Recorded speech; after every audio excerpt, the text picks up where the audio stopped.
31 जुलैला रात्री समीर घरी न आल्यानं त्याच्या आईनं राजेशकडे संपर्क साधून चौकशी केली असता राजेशनं समीर पुण्याला गेल्याचं सांगून 4-5 दिवसात परत येणार असल्याचं म्हटलं.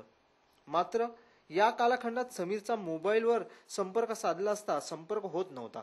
त्यानंतर राजेश आणि बालेश दोघेही समीरच्या शोधार्थ म्हणून पुणे इथं जात असल्याचं भासवून शिर्डीला गेल्याचं पोलीस तपासात निष्पन्न झाले. दरम्यान 5 ऑगस्ट रोजी समीरच्या नातेवाईकांनी समीर बेपत्ता असल्याची तक्रार दाखल केली आहे. 8 ऑगस्ट रोजी एका युवकाचा मृतदेह जुवारी नदीच्या पात्रात साक्रे शिरोडा येथे आढळून आला.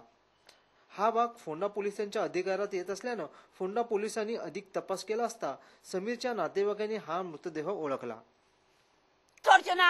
तुका पाय पडटा तांकां फाशी दिवपाक जाय.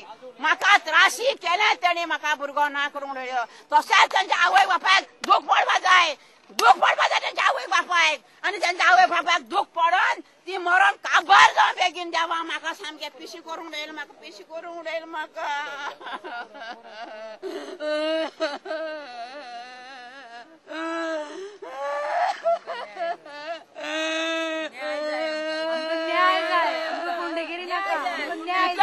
काम करून घेतले आणि माझी बुता मारून उडवली. मेल्ले आणि चोरांनी डाकवानी.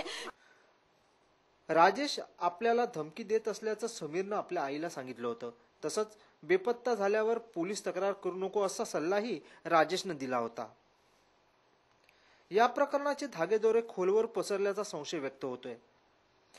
खुनाबाबतची उलटसुलट बातमी प्रकरणी लोकांनाही संभ्रम निर्माण झालाय. याकरिता नागरिकांनी कुडचडे पोलीस स्थानकावर मोर्चा नेला. समीरचा खून बरेच प्रश्न अनुत्तरित ठेवतोय. या खुनामुळे राजेश आणि बालेशची पूर्व प्रकरणे चव्हाट्यावर येत आहेत.